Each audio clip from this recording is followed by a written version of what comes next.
Un entrepreneur, c'est celui qui a créé un produit, qui a créé une entreprise. Mais un commerçant, en fait, c'est quelqu'un qui exerce une activité commerciale à travers des produits qui sont déjà sur le marché. Ça veut dire, dans l'entrepreneuriat, si je peux bien expliquer ça, dans l'entrepreneuriat, il faut retrouver l'innovation. S'il n'y a pas de l'innovation dans l'entrepreneuriat, ce n'est pas de l'entrepreneuriat.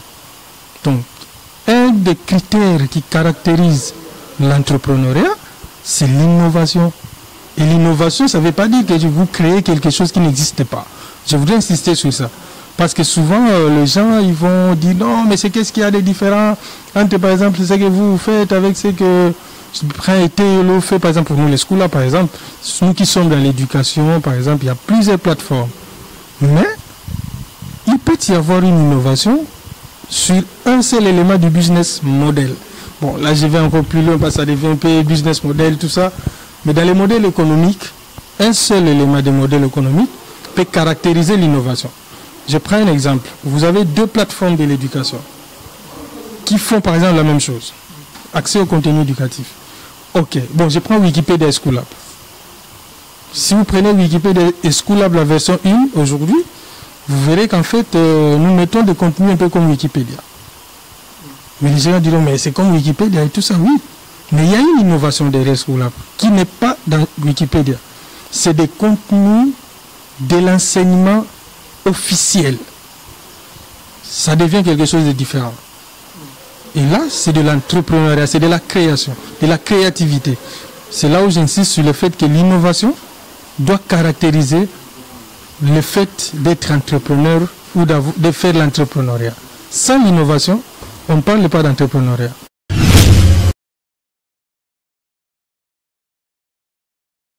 Oui, oui et non, hein, parce que souvent parmi eux, il y a des entrepreneurs.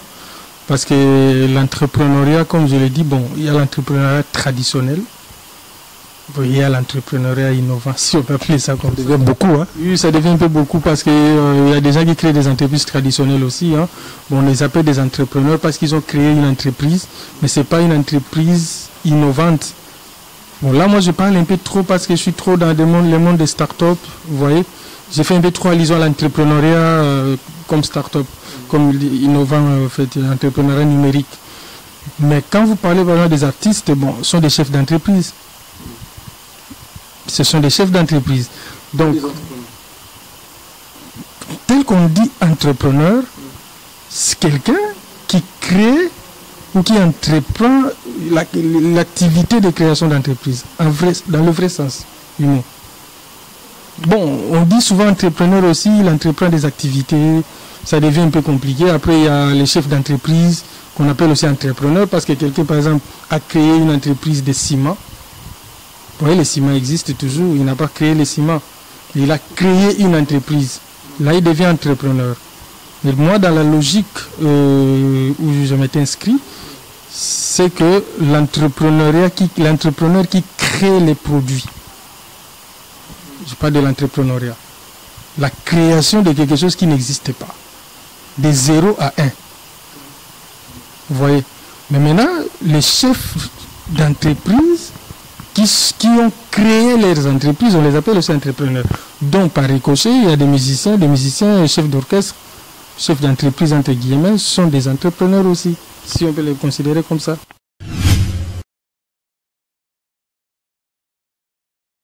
Très heureux d'être avec vous, mesdames, messieurs, pour le compte, bien sûr, de notre émission dénommée Web Entrepreneuriat, une émission consacrée à la promotion des entrepreneurs congolais.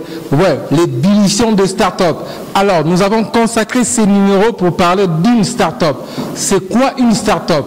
Alors, pour ce fait, nous avons choisi pour vous une start-up congolaise au nom de School-Up. Parmi les présences remarquées ici, celle de la RDC, la République démocratique du Congo, pour la première fois. 9 entreprises ont fait le déplacement. Le secteur technologique congolais décolle avec un marché potentiel de quelques 80 millions d'habitants et notamment 25 millions d'écoliers. C'est précisément la cible de la start-up créée par Pascal Kanik. C'est un peu comme un Google de l'éducation.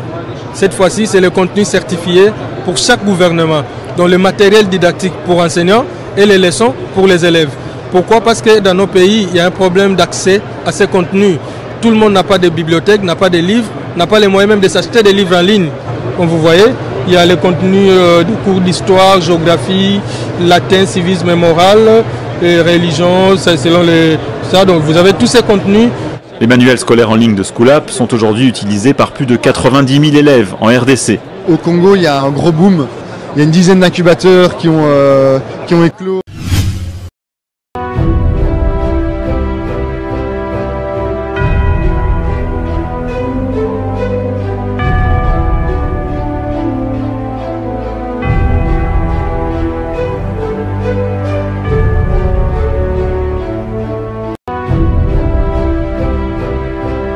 Alors, on va vous présenter d'abord les start-upers de School-App et à un moment, on va prendre Pascal Canic, il va nous définir et nous présenter c'est quoi une start-up. Alors, si nous sommes des mèches avec mon équipe technique, nous allons réfléchir en images et nous allons vous présenter School-App.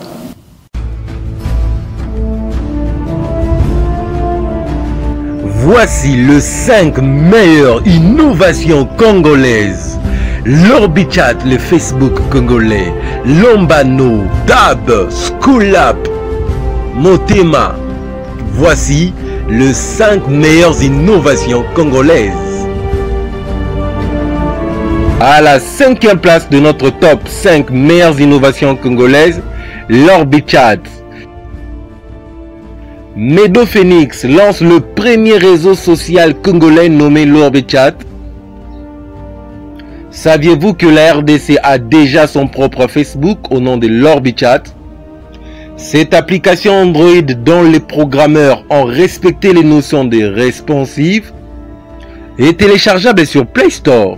Contrairement à Facebook, l'Orbichat vous permet d'avoir des amis dans votre quartier et commune grâce à sa géolocalisation très avancée. Cette innovation occupe la 5e place des meilleures innovations conçues par les Congolais. Quand bien même qu'il en existe plusieurs, nous avions sélectionné pour vous les meilleures d'entre elles. À la 4e place de notre top 5 meilleures innovations congolaises, Lombano. La RDC est désormais dotée d'un e-commerce pro au même rang qu'Amazon et Alibaba. Étonnant. Le génie Bruno Mafolo innove dans les secteurs numériques de la RDC. Il met en place un e-commerce nommé Lombano. Cet e-commerce vous permet même de créer votre propre boutique en ligne. Il facilite les achats et ventes en ligne en RDC. Cette particularité qui n'existe pratiquement pas chez ses concurrents congolais lui a fait remporter la 4e place des meilleurs e-commerce congolais. À la 3e place de notre top 5 meilleures innovations congolaises, Dab. Des millions de Congolais sont sur YouTube pour partager leurs vidéos, gagner de l'argent pour certains. Le génie Joseph Ikamba a désormais lancé les YouTube congolais nommé Dab, qui veut simplement dire Dieu a béni. Si on compare YouTube, qui est managé par Sergi Lebrun et Larry Page, le patron de Google, ces deux patrons ont innové dans le monde en mettant un site de partage de vidéos en ligne afin de gagner de l'argent. Mais une chose qu'on ne vous dit pas sur YouTube, 1000 vies équivaut à $1. Chose que le Congolais Joseph Ikamba a contourné chez Dab. Une vie à $1. Étonnant bien sûr. C'est cette particularité qui lui a permis de remporter la 3e meilleure place de l'innovation congolaise. Joseph Ikamba, avec son application Dab, remporte la 3e place de meilleures innovations congolaises. Dieudonné Kayembe, avec sa tablette Motema, remporte la 2e place de notre top 5 meilleures innovations congolaises. Jadis en RDC, c'était un luxe d'avoir une tablette, un smartphone. L'entrepreneur Dieudonné Kassongo, ambitieux, a inventé la première tablette made in Congo. Cette tablette nommée Motema, un nom tiré d'une langue congolaise, Traduit en français, le cœur. La tablette Motema, testée 10 fois plus meilleure que plusieurs tablettes vendues en RDC, l'entrepreneur est déterminé à lancer son premier ordinateur. La RDC a désormais sa propre tablette nommée Motema. Cette innovation lui a permis d'occuper la 2e place de notre top 5 innovations congolaises. Voici le top de meilleures innovations congolaises et ses particularités. School-up. La RDC avec un taux faible de la scolarisation, faute de moyens de parents. Pascal Kanik facilite tous les Congolais partout où vous vous trouvez. Avec ou sans connexion, vous pouvez suivre le cours grâce à son école virtuelle appelée School-up.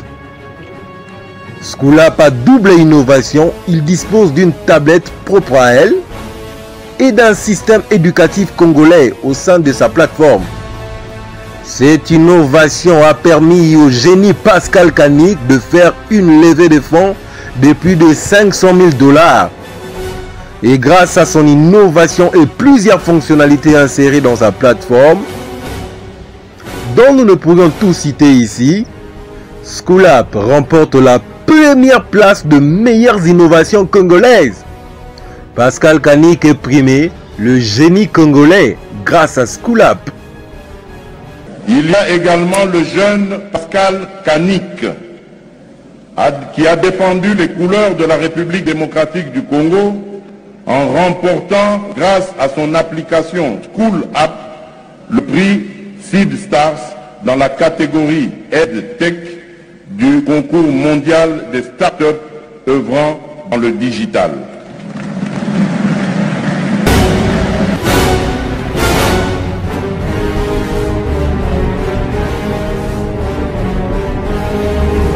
Alors, nous voilà donc, nous sommes avec monsieur Alex. Alors, bonjour monsieur Alex. Bonjour. Alors, vous pouvez nous dire, vous faites quoi ici? Vous êtes qui ici? Voilà, je suis le support du CTO et je m'occupe de toute la plateforme web et je supervise le travail par rapport à cela. Tu es développeur parce que là, je vois, tu es en train de coder. Voilà, je suis développeur, ingénieur informatique. Ok, très bien, tu es développeur, ingénieur informaticien. Monsieur Hussein. Monsieur Hussein, vous faites quoi ici? Vous êtes qui? Je suis designer chez School-up. Je m'occupe de la partie front-end et tout ce qui concerne la partie comment est-ce que l'utilisateur va interagir avec la plateforme School-up. Ok, on peut voir ce que tu fais?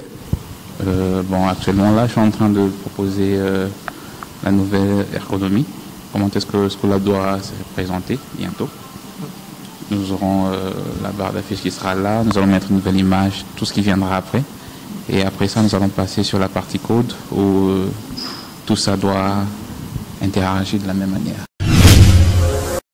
Vous êtes dans School-up, vous faites quoi? Je suis manager de l'unité de production. Donc, je m'occupe un peu de tout ce qui est la production de contenu. Ça fait combien d'années que vous êtes dans ce travail? Ça fait 8 mois. 8 mois déjà? Oui, 8 mois. On peut voir ce que vous faites alors? Ok. Donc, je suis là à la validation. Je suis en train de superviser au fait tout ce qui est encodé. Donc ça, c'est une leçon qui est encodée. Alors, je supervise et vérifie si c'est bien encodé. Puis après, je vais publier. Vous encodez combien de leçons par jour? Ah, en tout cas, 365 par jour. Par ouais, jour. ouais. Ça, c'est formidable. Vous êtes qui et vous faites quoi ici? Ben, je suis agent du back-office. Et quelles sont vos tâches? Enfin, dans le back-office, je gère plus la gestion des clients. Donc, quand un client n'a plus de data, je suis là pour le réabonner. Je suis plus dans l'administration de tous les clients back-office, de Kinshasa, Kikwiti, Lualaba et Lubumbashi. Formidable, ça c'est extraordinaire. Comme je disais, on fait un petit tour à Kinshasa, nous allons voir les développeurs, les programmeurs, les start-upers. Comme on a dit notre slogan, l'entrepreneuriat avant la politique. Alors les jeunes Congolais se sont décidés de travailler durement pour booster l'économie numérique du pays. Alors, on a un autre développeur ici. Comment vous allez? Moi, c'est Gédéon Ilunga. Gédéon Ilunga. Oui. Là, vous êtes en train de coder, là? Oui, je suis en train de coder un peu. Ok, là, vous déclarez des variables, quoi? Non, c'est pas une déclaration de variables, c'est juste une maintenance aussi du système. Qu'est-ce que vous faites chez Schoolab? Je suis actuellement un développeur web chez Schoolab. Je m'occupe de la maintenance du site. Tu utilises quel langage de programmation? C'est du PHP qu'on utilise. Formidable, du PHP. Ça fait combien de temps que tu es là? Ça fait pratiquement 6 mois que je suis là. Wow. Ce qu'on voit dans Schoolab, là, il y a ta touche dedans, là. Oui, il y a ma touche dedans. Ah, mais ça, c'est formidable, alors. Ça, c'est très bien. Alors, on va continuer toujours avec les développeurs. Si tu peux nous présenter ce que tu fais, généralement. Tu es dans quel éditeur? C'est Aptana? Non. Ça, c'est Sublime Text. Super, formidable. Ok. Là, c'est... On peut voir comment tu codes. Les développeurs ne parlent pas beaucoup. Bon, là, ça, c'est juste une petite démonstration. Là, je suis en train de m'occuper de la création d'une prévision de matière, par exemple. Ok. C'est ça ta tâche d'aujourd'hui? Oui, ma tâche d'aujourd'hui, c'était celle-ci. Là, je suis en train de rajouter une création pour des prévisions de français. Et ensuite, viendra le latin. Alors, comment ça se passe jusqu'à ce que tu codes ça? Tu prends les instructions de qui et ça devient... C'est une demande. Je reçois une demande. J'aimerais connaître, trace-nous un peu ton algorithme, ça se passe comment? Du début jusqu'à la fin? En fait, dans l'équipe technique, on a un superviseur, on a un chef. C'est notre CTO. On reçoit la demande de lui et on fait le travail. Ok. Et tu reçois ça par une narration et après tu choisis un langage de programmation? Non, on utilise tous le même langage. C'est du PHP qu'on fait ici, dans ce qu'on appelle tout le monde. Ça, c'est extraordinaire. Alors, montrez-nous un peu ce que vous faites là. Voilà. La partie code, ça nous intéresse plus. La partie code. Oui, la partie code. Voilà. Ok. Ça, c'est un formulaire de création juste. Là, on permet de créer un titre pour la matière. Il y a les différents auteurs pour la prévision de matière. Là, on a les classes, l'option pour la prévision de matière à créer. On a la discipline. Les différentes qualifications. Tu dois finir d'abord? Je suis toujours en train de coder ça. Je n'ai pas encore fini. Ah, ok, mais ça, c'est extraordinaire. Moi, c'est Prince. Prince, tu fais quoi ici? Moi, je suis le chef technique, en fait, de toute l'équipe technique ici. Ok, c'est toi qui fais le choix de langage de programmation et tout? Oui, en tout cas, qui prend les décisions par rapport à ça, oui. Ok, et actuellement, aujourd'hui, quelles sont tes tâches? Mes tâches, c'est plutôt orchestrer un peu l'équipe technique qui est là et apporter ce qu'on nous demande, mettre en place les demandes de la direction, de manière générale. C'était quoi leur demande d'aujourd'hui? Bon, ici, on termine le formulaire d'inscription à Schoolab Class. Donc, c'est la nouvelle école en ligne qu'on est en train de lancer. Wow. Donc, vous êtes en train de lancer une nouvelle école en ligne. Voilà. Et ça, c'est extraordinaire. C'est ce que vous êtes en train de coder? C'est ce qu'on est en train de mettre en place. Oui. Waouh. C'est pas fait en Europe, mais on dit que c'est fait en Europe. C'est des développeurs français qui travaillent sur Schoolab. Bon, vous pouvez voir autour de vous qu'il n'y a pas de français à table. Donc, voilà. On est entre Congolais ici. Non, mais ça... Et d'abord, pourquoi les choix seulement du PHP? Bon, parce que c'est un langage qui est quand même accessible à la plupart des développeurs et qui est assez stable pour qu'on puisse coder avec ça. Donc, mais de toute façon, on tend aussi vers l'évolution à certains autres langages. C'est avec le temps qu'on va évoluer. Oui, mais avec l'application Covid des Français, ils font la promotion de Python. Ça ne te branche pas? Python n'est pas nécessaire pour tout. Il y a différents types de langages qui répondent à différentes problématiques. Et on n'a pas nécessairement besoin de Python pour faire ça. Donc jusque-là, ça nous va très bien comme on est. On sent que tu es tellement bourré, calé. Ça, c'est extraordinaire. C'est très bien. On va prendre une autre personne. Toujours un développeur encore. Je m'appelle Denis Litia, je suis développeur web. Je m'occupe de la partie maintenance du site web. La partie maintenance du site web. Quelles sont tes tâches journalières plutôt? Bon, à la base, nous recevons toujours nos tâches de Prince. Il nous demande ce que nous avons à faire et nous mettons à l'exécution. Oui, le chef technique. Donc ça commence par lui? Ça commence par lui, il redistribue les tâches et nous récupérons chacun nos tâches selon les timings qui nous est accordé. Nous nous mettons au travail et puis nous répondons activement à ces tâches-là. Et aujourd'hui, tu fais quoi exactement? Moi, je viens à peine de commencer ma période d'essai et là, je suis en train de faire le tour du code de base de Schoolab pour voir sur quoi je peux me mettre au taquet directement pour travailler. Là, je suis en train de voir l'envoi de mail après souscription via un formulaire. Mais ça, c'est extraordinaire. On peut voir ça en mode exécution? C'est pas encore fini, c'est comme ça que je pourrais pas les exécuter du coup. Ok, d'accord. Mais... Le ça va visuel qu'on va lancer pour demain dans les sites. Aux affiches, Yannick. Banners, ce sont des banners pour un site. Ok. Dans la bannière, il y a site, tout ça là. Tout ce qui est visuel à School Lab, c'est moi qui l'ai fait. Waouh, c'est extraordinaire. Est-ce que tu peux venir voir ça d'abord, ce qu'il fait? Mais pourquoi tu choisis seulement Photoshop?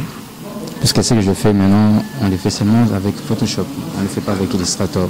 Ah, Illustrator ne fait pas ça? Non. InDesign non plus? Non. Ah, mais ça c'est très bien. Donc tout ça, c'est toi qui fais ça? Oui. C'est moi qui l'ai créé. Monsieur Pascal, dans la conception, ou il intervient où exactement? Comment tu arrives à faire tout ça? Pour ça, là, on est... Non, Pascal donne une idée et puis nous, on développe. Ah, l'idée vient de lui-même? Exactement. Lui, il donne juste une idée et puis moi, je développe. Waouh, ça c'est extraordinaire. Donc, Kanik, on va prendre encore qui? Oui. Bonjour. Ah, il faut les 1 mètre. Tu vas bien? Tu fais quoi ici? Ça va très bien. Tu fais quoi ici? Tu es qui? Je suis responsable de l'innovation et des projets. Donc c'est moi qui gère tout ce qui est services et produits à valeur ajoutée. Waouh, c'est formidable. Et tes tâches d'aujourd'hui, c'était quoi? Aujourd'hui, je suis là pour superviser un peu le travail, pour voir un peu comment ça se passe en termes d'innovation et en termes techniques. Même pendant les confinements, vous travaillez dur comme ça? Exactement. On en profite d'ailleurs parce que vu que c'est les confinements, nous sommes dans le digital, donc c'est une opportunité pour nous d'avancer, quoi, de foncer. Donc au Congo, les startups existent. Ça, c'est pas une entreprise de l'État, c'est une start-up vraiment. Exactement, c'est une start-up, c'est pas une entreprise de l'État. Avoir une école universelle. Oui, je disais que c'est pour avoir une école universelle, donc une école, une nation, pour dire que c'est cette école-là qui va mettre ensemble toute une nation. Donc l'école sera au centre de la nation. Voilà. Ah, donc c'est ça la vision, une nation, une école. Voilà, une école, une nation, oui. Ça va prendre la nation congolaise, ce sera comment? Oui, ça va prendre la nation congolaise, ça va prendre... Parce qu'on aura des fiches. On aura des fiches qui vont reprendre tout le programme national. Donc les professeurs vont se retrouver dans ce qu'ils font tous les jours, mais les élèves aussi, parce que ça sera des cours bien programmés, bien planifiés. On sait qu'à la première semaine de l'année, on a tel cours pour telle classe. Donc mais ça c'est extraordinaire. Mais est-ce que tu peux nous aider à nous expliciter un tout petit peu le School Lab 2.0? Le School Lab 2.0 vient avec un nouveau concept. C'est le concept de la classe virtuelle, dans le sens où un élève qui s'inscrit, et ça par rapport à sa classe, il sait savoir à chaque jour, à chaque semaine, pour dire que non, voilà, cette semaine ici, selon la planification nationale, il doit étudier tel cours. Voilà, donc à partir de ça, il sait suivre le parcours normal, et encore plus pour cette période ici de pandémie où tout est fermé, l'élève peut continuer à suivre le programme normalement comme le programme national le prévoit. Mais ça c'est formidable, mais il faut nous dire un tout petit peu, on va aller lentement, c'est beaucoup pas intéressant. L'élève va suivre le cours, comment il va suivre comment? Quel terminal? Voilà, donc le School Lab est un système assez ouvert dans le sens où on peut le lire dans plusieurs terminals, que ce soit un téléphone mobile, que ce soit un téléviseur intelligent ou soit que ce soit un ordinateur. Et en même temps, nos cours sont distribués dans plusieurs formats. Il y a des formats vidéo pour plus de compréhension et souvent c'est plus pour les enfants, maternels et ainsi de suite, et pour les professeurs aussi, et les formats textuels aussi. Donc on veut encore rajouter plusieurs formats, que ce soit audio et tout ça, pour encore maximiser plus les explications et la compréhension de l'apprenant. On a l'un des types de tablettes School Lab. Okay. On peut vous montrer, donc là par exemple, on n'est pas connecté sur Internet, mais on a déjà toutes les leçons qui sont avec nous. Vous n'êtes pas connecté sur... Pas connecté sur Internet, on a toutes les leçons, et de cette manière la personne peut lire une leçon sans pour autant avoir... Voilà. On va prendre le cas par exemple. Pas connecté. On n'est pas connecté. Donc il y a même un système pour télécharger la leçon de manière à ce que la leçon reste sur sa tablette, et de ces faits, la personne n'a plus besoin d'avoir une connexion pour lire cette leçon ici. Ça, c'est extraordinaire. Voilà. Fais-nous visiter encore. Les vidéos aussi, ça se retrouve toujours ici. Voilà. On peut voir School Up TV. Voilà. Donc, on a toutes les vidéos.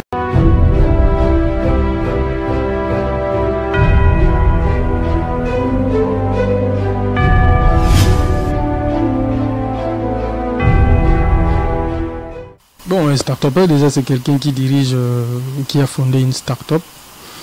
Une start-up, c'est un jargon, c'est de l'entrepreneuriat numérique. C'est une jeune entreprise innovante dans les numériques, généralement, hein, mais il y a aussi, comme je vous dis, il y a aussi aujourd'hui start-up qui ne sont pas dans les numériques. On appelle par exemple des PME. Les gens commencent à appeler aussi des start-up, des gens qui créent par exemple, qui vont fabriquer des bouteilles d'eau ou tout ça pour vendre, des petites entreprises. On les appelle aussi des start-up, mais je crois que c'est quand même une petite confusion qui devient un peu normale parce que les gens, bon, start-up, mais en fait une start-up en réalité c'est une entreprise, une jeune entreprise, mais pas une petite entreprise. Parce qu'une start-up, en fait, c'est pas une entreprise qui est petite, mais c'est une entreprise en construction et en quête d'un modèle économique, mais qui a un potentiel très fort de croissance. Mais aussi, il faut que je l'ai dit, parce que l'entrepreneuriat, en fait, comme je le disais au début, pour parler des startups, qui est quand même aujourd'hui une notion confondue un peu avec la notion des PME. En même temps, on se dit si c'est confondu ou pas, parce que bon, on accepte finalement qu'une start-up, c'est pas juste une entreprise qui œuvre dans la technologie ou dans les nouvelles technologies. Bon, de la même manière, l'entrepreneuriat au sens strict, comme je le disais, c'est l'action de créer l'entreprise, de créer une entreprise ou de créer la richesse ou quelque chose comme ça.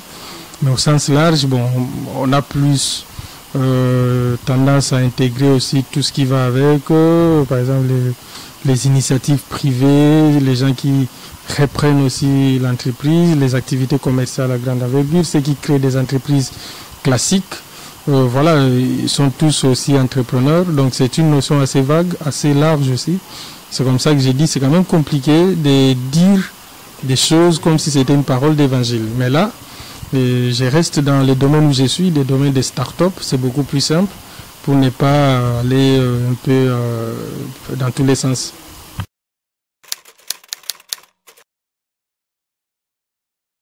Oui, normalement, il y a une différence parce qu'une start-up, comme je le disais, c'est une entreprise qui est caractérisée d'abord par, par exemple, l'aspect d'une forte croissance, vitesse de croissance aussi.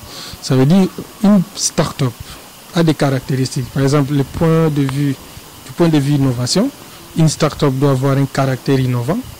Ça doit utiliser de la nouvelle technologie. Ça doit être caractérisé par une potentialité de croissance exponentielle. Et puis, son business model est généralement dynamique au début. C'est pourquoi je disais, ce n'est pas une petite entreprise ou une moyenne entreprise, mais c'est plutôt une entreprise jeune qui est en phase de développement, mais qui est caractérisée par une potentialité de croissance très très élevée. Ça veut dire quoi? Clairement, j'explique, Facebook commence aujourd'hui, une année après, 2 ans après avoir été, après la mise en production, si je peux appeler ça comme ça, donc la mise en production, Facebook devient une entreprise milliardaire par exemple. Vous voyez, donc c'est parti de $1000 en compte bancaire, dans les comptes bancaires, jusqu'à des milliards, comme ça, en peu de temps. Facebook est une start-up. Facebook, par exemple, c'est une start-up. Vous voyez, des Snapchat. En fait, une start-up aussi, une autre caractéristique, c'est le fait il faut avoir un besoin impressionnant ou intéressant en termes de financement au départ. Donc, il y a beaucoup d'argent à mettre au début de l'activité. Il faut mettre beaucoup d'argent. Parce qu'il faut soutenir les charges. Comme je le disais récemment, c'est qu'en fait, une start-up n'est pas toujours tourner vers les bénéfices dès le lancement. Donc une start-up peut commencer, mais va faire des bénéfices peut-être dans 5 ans, dans 3 ans et tout ça, parce qu'au début, il faut maintenant un gros financement qui va couvrir le fait qu'on ne court pas encore derrière les bénéfices, il faut créer la valeur. Mais une PME, et puis c'est là où il y a vraiment une différence, c'est qu'une PME a déjà un modèle économique bien défini. Mais une start-up n'a pas toujours un modèle économique bien défini. Une start-up est en quête du modèle économique au fur et à mesure, et ça s'améliore du jour au jour, jusqu'à ce que ça devienne une entreprise avec un modèle économique fixe. Mais ce n'est pas une petite entreprise. Et une PME, c'est une petite entreprise qui a déjà un modèle économique fixe. Un restaurant, le modèle économique est connu. Tu vois, il y a les restaurants, il y a des salons de coiffure. C'est pas normalement des startups. Mais comme je le disais, aujourd'hui, on les appelle aussi des startups. Mais en réalité, ce n'est pas des startups, ce sont des PME. Parce qu'ils ont déjà un modèle économique